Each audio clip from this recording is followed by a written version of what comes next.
আসসালামু আলাইকুম, সকলকে আমন্ত্রণ আনন্দ টিভি রাতের সংবাদে আপনাদের সঙ্গে আছি আমি মোস্তফা কামাল। তো ৭১-এ মুক্তিযুদ্ধে ৯ মাস ব্যাপী রক্তক্ষয়ী যুদ্ধের মাধ্যমে যেভাবে পাকিস্তানি ও তাদের দোসরদের পরাজিত করা হয়েছে, তেমনিভাবে বঙ্গবন্ধুর ভাস্কর্য স্থাপনের বিরোধিতাকারীদেরও পরাজিত করা হবে বলে মন্তব্য করেছেন কৃষিমন্ত্রী ড. মোহাম্মদ আব্দুর রাজ্জাক। শুক্রবার টাঙ্গাইলের স্থানীয় পৌর উদ্যানে টাঙ্গাইল পৌরসভা আয়োজিত টাঙ্গাইল হানাদার মুক্ত দিবসের আলোচনা সভায় প্রধান অতিথির বক্তব্যে মন্ত্রী একথা বলেন। দেশ পরিচালনার জন্য সংবিধান, কনস্টিটিউশন, সেই সংবিধানে সুস্পষ্টভাবে বলা আছে রাষ্ট্রদ্রোহিতা কি। যারা এই ধরনের কথা বলে, এই ধরনের কাজ করে, এটা রাষ্ট্রদ্রোহিতার শামিল। একটা রাষ্ট্রদ্রোহীর যে শাস্তি আইন অনুযায়ী, সেই আইনেই তাদের বিচার হবে। সপ্তাহের ব্যবধানে কিছুটা স্বস্তি ফিরে এলো দেশের উত্তরাঞ্চলের সবজি বাজারে। বেড়েছে শীতের সবজির সরবরাহ। বেশিরভাগ সবজি পাওয়া যাচ্ছে এখন 10 থেকে 15 টাকার মধ্যে। আলুর বাজারে অস্থিরতা কমতে শুরু করলেও কাঁচা মরিচের ঝাল এখনও কেজিতে 80 টাকা। রংপুরের কাঁচা বাজার ঘুরে মাহফুজ আলম প্রিন্সের তথ্য ভিডিও চিত্রে দেখুন ডেস্ক রিপোর্ট। শীতের শুরুতে শীতকালীন সবজির সরবরাহ বাড়ায় কিছুটা দাম কমতে শুরু করেছে বিভিন্ন রকমের সবজির। সপ্তাহের ব্যবধানে সবজি ভেদে কেজিতে 15 থেকে 25 টাকা পর্যন্ত দাম কমেছে। শসা বিক্রি হচ্ছে কেজি প্রতি 15 টাকা দরে। সালাদ সামগ্রীর দরে মিশ্র প্রবণতা থাকলেও বেগুন, ধনেপাতা, মূলা, গাজর মানভেদে 15 থেকে 40 টাকা দরে বিক্রি হচ্ছে। মাঝারি আকারের ফুলকপি ও পাতাকপির দাম হাঁকা হচ্ছে 10 থেকে 15 টাকা। সিমের দাম নেমে এসেছে অর্ধেকে, প্রতি কেজি মিলছে 20 টাকার মধ্যে। এতে খুশি ক্রেতা সাধারণ। কাঁচা বাজার তো আগে অনেক দাম ছিল, এখন একটু দাম অনেক কমছে। অবশ্যই বাজার মূল্য কমাতে আমাদের জন্য অনেক সুবিধা হয়েছে। কাঁচা জিনিসপত্র এখন আমদানি বেশি, যার জন্য দামও একদম মোটামুটি কমে আছে। বিগত দিনের বাজার চেয়ে আজকে বাজারের দাম কম আছে। শীতকালীন সবজির সরবরাহে ভরপুর বাজার, সঙ্গে দামও কম। ফলে সবজির দাম কম হওয়ায় বিপাকে পড়েছে সাধারণ কৃষক ও খুচরা বিক্রেতারা। তারা বলছেন, এখন দাম কমে গেছে। এই সপ্তাহে বাজার পড়ে গেছে মাত্র 16 টাকা কেজি। কাঁচা বাজারে এখন দাম কম, সবগুলোরই 10 টাকা 15 টাকা কেজি। বর্তমান কাঁচামালের দাম অনেক কমে গেছে। অন্যদিকে চাল, ডাল, ভোজ্য তেল, মাংসের দাম অপরিবর্তিত থাকলেও দাম কমেছে মাছ ও মুরগির। নয়নমণি, আনন্দ টিভি, ন্যাশনাল ডেস্ক। 11 ডিসেম্বর পালিত হলো লাকসাম মুক্ত দিবস। করোনার কারণে দিবসটির কার্যক্রম রাখা হয় সীমিত। 1971 সালের 16 ডিসেম্বর দেশ স্বাধীন হলেও কুমিল্লার বৃহত্তর লাকসামবাসী বিজয়ের স্বাদ পেয়েছিলেন 5 দিন আগেই। দিনটির স্মরণে উপজেলা মুক্তিযোদ্ধা ভবনে আয়োজন করা হয় সংক্ষিপ্ত আলোচনা সভা। মুক্তিযোদ্ধা প্লাটুন কমান্ডার আবুল হোসেন ননির সভাপতিত্বে আলোচনা সভায় উপস্থিত ছিলেন উপজেলা পরিষদ চেয়ারম্যান অ্যাডভোকেট ইউনুস ভূঁইয়া, উপজেলা নির্বাহী কর্মকর্তা AKM সাইফুল আলম, পৌর মেয়র আবুল খায়ের এবং বীর মুক্তিযোদ্ধা বশিরুল আনোয়ার সহ স্থানীয় গণ্যমান্য ব্যক্তিবর্গ। ভারতের কারাগারে সাজা ভোগ শেষে বাংলাদেশে প্রবেশের সময় চাঁপাইনবাবগঞ্জের গোমস্তাপুর উপজেলার বিভীষণ সীমান্তে নারী পুরুষ সহ 6 বাংলাদেশিকে আটক করেছে বিজিবি। বৃহস্পতিবার বিভীষণ সীমান্ত এলাকায় 16 বিজিবির সদস্যরা তাদের আটক করে এবং রাতে গোমস্তাপুর থানায় সোপর্দ সহ পাসপোর্ট ও বৈধ কাগজপত্র ব্যতীত ভারতে প্রবেশ করার দায়ে মামলা দায়ের করেন।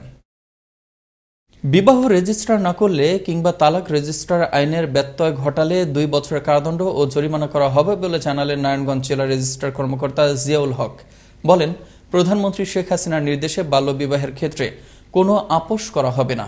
বৃহস্পতিবার নারায়ণগঞ্জ জেলা কাজী সমিতির সভাপতি কাজী মোহাম্মদ ইসলাম মিয়ার সভাপতিত্বে নারায়ণগঞ্জে কর্মরত নিকা রেজিস্ট্রারগণের কর্মশালার সমাপনী অনুষ্ঠানে প্রধান অতিথির বক্তব্যে তিনি এসব কথা বলেন। কুমিল্লার ব্রাহ্মণপাড়া উপজেলা পরিষদ চেয়ারম্যান পদে উপনির্বাচনের সংবাদ সংগ্রহকালে 4 সংবাদকর্মীর ওপর সন্ত্রাসী হামলার প্রতিবাদে এবং সন্ত্রাসীদের গ্রেপ্তারের দাবিতে মানববন্ধন ও প্রতিবাদ সভা করেছে কুমিল্লা রিপোর্টার্স ইউনিটি।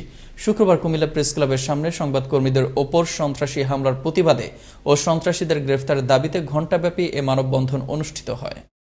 ময়মনসিংহের ক্রিকেট ঐতিহ্যে নতুন প্রাণ ফেরাতে শুরু হচ্ছে ময়মনসিংহ প্রিমিয়ার লিগ।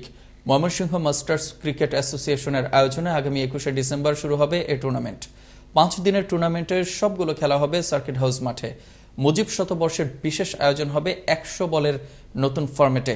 শুক্রবার ময়মনসিংহের মুকুল নিকেতন উচ্চ বিদ্যালয় হলরুমে টুর্নামেন্টের লোগো উন্মোচন করেন জাতীয় দলের সাবেক অধিনায়ক হাবিবুল বাশার সুমন। গেল 6 মাসে ব্রাহ্মণবাড়িয়ায় অর্ধশতাধিক খুনের ঘটনা ঘটেছে। এসব হত্যার ঘটনায় মামলা হলেও অনেক আসামি এখনো ধরাছোঁয়ার বাইরে। ভুক্তভোগীদের দাবি, মাসের পর মাস পেরিয়ে গেলেও ধরা পড়ছে না অপরাধীরা। সুধীজনরা বলছেন, আইনশৃঙ্খলা রক্ষাকারী বাহিনী তৎপর হলে অপরাধের মাত্রা কমে আসবে। তবে পুলিশের দাবি, বেশিরভাগ হত্যা মামলার রহস্য উদ্ঘাটনের পাশাপাশি অপরাধীদের আইনের আওতায় আনা হয়েছে। ব্রাহ্মণবাড়িয়া জেলা প্রতিনিধি মনির হোসেন টিপুর প্রতিবেদন, জানাচ্ছেন নয়নমণি। গত 29 সেপ্টেম্বর ব্রাহ্মণবাড়িয়া জেলার আশুগঞ্জ উপজেলার বাইক গ্রামে পাওনা টাকা নিয়ে প্রতিপক্ষের হামলায় খুন হয় ঈশান ও মনির নামের 2 যুবক। গেল 1 মাসে এই হত্যা মামলায় মাত্র 2 জন আসামিকে গ্রেফতার করা হলেও বাকিরা রয়েছে ধরাছোঁয়ার বাইরে। স্বজনদের দাবি, আসামিরা প্রকাশ্যে ঘোরাফেরা করছে, সে সাথে দিচ্ছে নানান হুমকি। এখন পর্যন্ত আমার ছেলের হত্যাকারীদের কোনো আসামি এখন পর্যন্ত ধরা পড়তেছে। তাই আমি প্রশাসনের প্রতি আকুল আবেদন, আমার ছেলের হত্যাকারীদের দৃষ্টান্তমূলক শাস্তি হোক, আমি প্রশাসনের কাছে চাই। গেল 7 মাসে ব্রাহ্মণবাড়িয়া, নবীনগর, বাঞ্ছারামপুর, সরাইল সহ জেলার 9টি উপজেলায় আধিপত্য বিস্তার, পারিবারিক কলহ ও একাধিক সংঘর্ষের ঘটনায় অর্ধশতাধিক খুনের ঘটনা ঘটেছে। এর মধ্যে পৃথক 2টি জোড়া খুন, ব্যাংক ডাকাতি চেষ্টায় খুন সহ বিভিন্ন স্থানে বেওয়ারিশ মরদেহ উদ্ধার করা হয়। এসব ঘটনায় মামলা হলেও বেশিরভাগ ক্ষেত্রেই আসামিরা থাকছেন ধরাছোঁয়ার বাইরে। এতে অপরাধীরা অনেকটা বেপরোয়া হয়ে উঠছে। এদিকে হত্যা মামলার আসামিদের গ্রেফতারের দাবিতে বিভিন্ন সময় সাংবাদিক সম্মেলন ও মানববন্ধন করছে স্বজনরা। তবে পুলিশ বলছে, সব হত্যাকাণ্ডের বেশিরভাগ রহস্য উদ্ঘাটন ও দোষীদের আনা হয়েছে আইনের আওতায়। এ ধরনের অপরাধ বন্ধে সমাজের সকলকে সাথে নিয়ে সামাজিক সচেতনতা বৃদ্ধির কথা জানান প্রবীণ এই রাজনীতিবিদ। সরকার, আইনশৃঙ্খলা রক্ষাকারী বাহিনী, জনপ্রতিনিধি সকলের সম্মিলিত প্রচেষ্টায় ব্রাহ্মণবাড়িয়াকে আমরা অপরাধমুক্ত করতে পারবো। অপরাধ বাড়ার কারণ হিসেবে সামাজিক অস্থিরতা ও বিচারহীনতাকে দায়ী করেন এই আইনজীবী। যে দেশে একটা সামাজিক অস্থিরতা, বিচারহীনতা অনেকখানি দায়ী। বিশেষ করে কিছু লোক একেবারেই অপ্রতিরোধ হয়ে গেছে এবং তাদের ধারণা যে তারা যে কোনো অপকর্ম করুক, সেই অপকর্মের কোনো বিচার হবে না। প্রতিটি অপরাধকে গুরুত্বের সাথে বিবেচনা করে তা প্রশমনের জন্য পুলিশ কাজ করছে বলে জানান জেলা পুলিশের এই কর্মকর্তা। প্রত্যেকটা খুনকে যথেষ্ট গুরুত্ব দিয়ে থাকি এবং সেই গুরুত্ব দিয়ে আমরা সেখানে মামলা রেকর্ড করি এবং খুনের সাথে যারা জড়িত তাদেরকে আমরা গ্রেপ্তার করি। আমাদের এখানে যতগুলো ক্লুলেস মার্ডার হয়েছে সবগুলোই কিন্তু আমরা ডিটেক্ট করেছি এবং এর সাথে যারা জড়িত ছিল তাদেরকে গ্রেফতার করে আমরা আদালতে সোপর্দ করেছি। অপরাধীদের গ্রেফতার করে বিচারের আওতায় আনা হবে, এমনটাই প্রত্যাশা সকলের। নয়নমণি, আনন্দ টিভি, ন্যাশনাল ডেস্ক। নড়াইলের কালিয়ায় নানার বাড়িতে বেড়াতে এসে উপজেলার বরনাল ইলিয়াসাবাদ ইউনিয়নের রাজাপুর গ্রামে বৈদ্যুতিক শর্ট সার্কিট থেকে অগ্নিদগ্ধ হয়ে মৃত্যু হল 5 বছরের শিশু শ্রাবন্তীর। বৃহস্পতিবার রাত 10টার দিকে হঠাৎ করে আগুন দেখতে পান পরিবারের সদস্যরা। আগুন নেভানোর আগেই পুরো ঘরটি পুড়ে যায়। পরে ঘুমন্ত শ্রাবন্তীর অগ্নিদগ্ধ লাশ উদ্ধার করা হয়। এই ঘটনায় এলাকায় বিরাজ করছে শোকের ছায়া। জাগে বাহে কণ্ঠে সবাই, এই স্লোগানে বঙ্গবন্ধু শেখ মুজিবুর রহমানের ভাস্কর্য ভাঙার প্রতিবাদ ও বিচার দাবিতে রংপুরে অনুষ্ঠিত হল প্রতিবাদী কবিতা উচ্চারণ ও মানববন্ধন সমাবেশ। শুক্রবার সকালে রংপুর প্রেস ক্লাবের সামনে মানববন্ধনে বক্তব্য রাখেন সংগঠনের সাধারণ সম্পাদক কবি মঞ্জিল মুরাদ লাভলু এবং কবি হায়াত মাহমুদ মানিক সহ অন্যরা। সন্ত্রাসীদের দিয়ে পাহারা বসিয়ে কৃষকের ফসলি জমিতে বেকু দিয়ে মাটি কেটে বিক্রয় উৎসব করছে টাঙ্গাইলের ভুয়াপুর উপজেলার যমুনা পাড়ের জগৎপুরা গ্রামের এক শ্রেণীর প্রভাবশালীরা।